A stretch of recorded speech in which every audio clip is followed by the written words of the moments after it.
우리가 보통 뇌를 이야기할 때 컴퓨터에 많이 비유하잖아요? 그런데 만약에 그 비유가 완전히 틀린 이야기라면 어떨 것 같으세요? 오늘 분석에서는 뇌에 대한 우리의 상식을 뒤흔들었던 한 과학자의 정말 놀라운 아이디어 속으로 한번 들어가 보겠습니다. 이 질문 하나가요, 사실 수십 년 동안 뇌과학계를 꽉 잡고 있던 거대한 패러다임에 던지는, 뭐랄까, 정면 도전 같은 거거든요. 그렇다면 그토록 강력했던 기존의 생각은 과연 뭐였을까요? 여러분의 뇌는 왼쪽처럼 정교하게 설계된 회로기판에 가까울까요? 아니면 오른쪽처럼 예측 불가능한 폭풍 같은 예술 작품에 가까울까요? 이 두 이미지의 차이는 단순히 과학적 관점이 다른 걸 넘어서 우리가 생각이나 의식을 이해하는 방식 자체를 바꾸는 아주 거대한 질문을 던집니다. 자, 그래서 오늘 우리가 떠나볼 여정은 이렇습니다. 먼저 뇌에 대한 고정관념을 한번 깨보고요. 그 혼돈 속에서 어떻게 의미가 만들어지는지, 또 뇌가 연주하는 음악은 뭔지, 그리고 이게 철학과는 또 어떻게 연결되는지까지 쭉 살펴볼 겁니다. 마지막으로 이 모든 게 지금 우리에게 어떤 의미인지도 알아보죠. 바로 첫 번째 이야기부터 시작하겠습니다. 첫 번째 파트입니다. 도대체 우리는 왜 뇌를 컴퓨터라고 생각하게 됐을까요? 그리고 그 생각은 왜 완벽하지 않았던 걸까요? 예전에는요, 과학자들이 뇌가 외부 세계를 그냥 사진 찍듯이 복제한다고 생각했어요. 눈에 보이는 걸 그대로 머릿속에 저장한다는 거죠. 하지만 월터 프리먼은 정반대의 주장을 펼쳤습니다. 뇌는 그런 수동적인 복사기가 아니라 과거의 경험과 현재의 목표를 가지고 세상을 아예 재해석하는 아주 능동적인 창조자라는 겁니다. 이 표상이라는 말이 바로 뇌는 컴퓨터다라는 비유의 핵심에 있는 개념이에요. 세상의 정보가 뇌라는 하드디스크에 파일처럼 착착 저장된다. 뭐 이런 느낌이죠. 근데 프리먼은 바로 이 지점에서부터 정말 그럴까? 하고 근본적인 의문을 던진 겁니다. 두 번째 파트입니다. 이제 기존의 과학적 통념에 과감하게 도전장을 내민 인물, 월터 프리먼을 만나볼 시간입니다. 왼쪽은 뭔가 착착 계산하는 기계 같고 오른쪽은 막 살아 움직이는 생명체 같죠. 프리먼이 평생을 바쳐서 탐구한 뇌가 바로 이 오른쪽의 모습이었습니다. 그는 뇌가 단순히 들어온 정보를 처리하는 걸 넘어서 의미 그 자체를 생성해낸다고 믿었어요. 없던 의미를 만들어낸다는 거죠. 이게 바로 프리먼 이론의 핵심, 의미 창조입니다. 아까 봤던 표상 이론이랑은 완전히 반대되는 개념이죠. 뇌는 텅 빈 캔버스가 아니고 세상을 자기만의 색깔로 막 칠해나가는 아주 능동적인 화가 같다는 거예요. 그의 철학은 이 한 문장으로 딱 정리가 됩니다. 뇌는 정보를 처리하지 않는다. 뇌는 정보를 창조한다. 와우, 이 말은 뇌과학의 역사를 바꾼 정말 강력한 선언이었습니다. 자, 세 번째 파트입니다.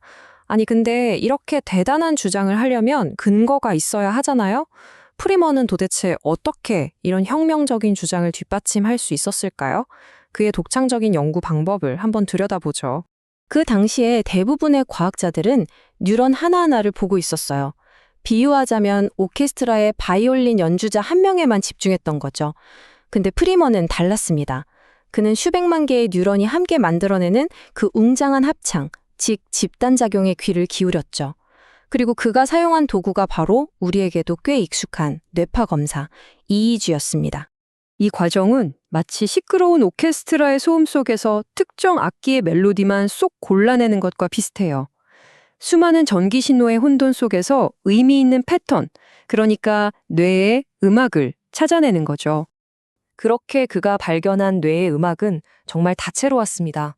깊은 잠에 빠졌을 때의 느린 델타파부터 명상 상태의 평온한 세타파, 그리고 우리가 깨어있을 때의 활발한 베타파와 감마파까지.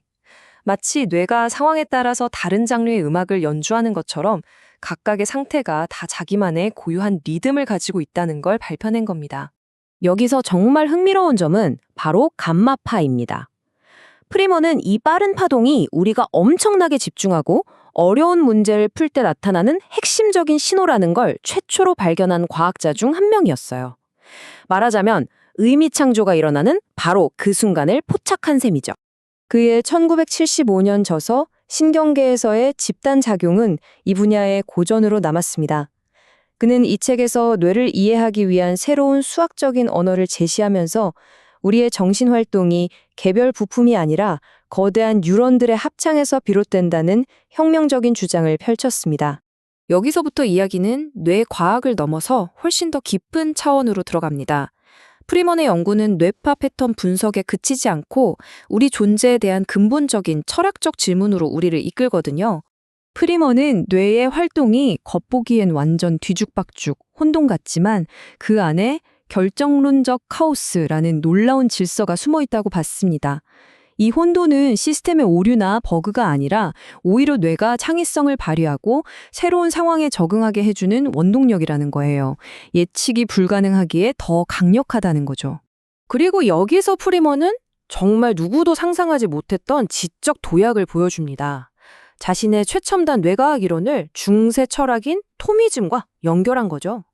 예를 들어 토미즘은 모든 존재가 어떤 특정 목적을 향해 나아간다고 보거든요. 프리먼은 이게 뇌가 과거 경험을 바탕으로 미래를 예측하면서 의미를 만들어내는 과정과 놀랍도록 닮았다고 본 겁니다. 과학과 철학의 경계를 허무는 아주 대담한 시도였죠. 자, 이제 마지막 파트입니다. 그렇다면 월터 프리먼이 남긴 이 유산은 오늘날 우리에게 어떤 의미를 가질까요? 그의 업적은 정말 어마어마합니다. 50년이 넘는 연구 기간, 450편이 넘는 논문, 그리고 신경과학 분야에 큰 획을 그은 4권의 책까지.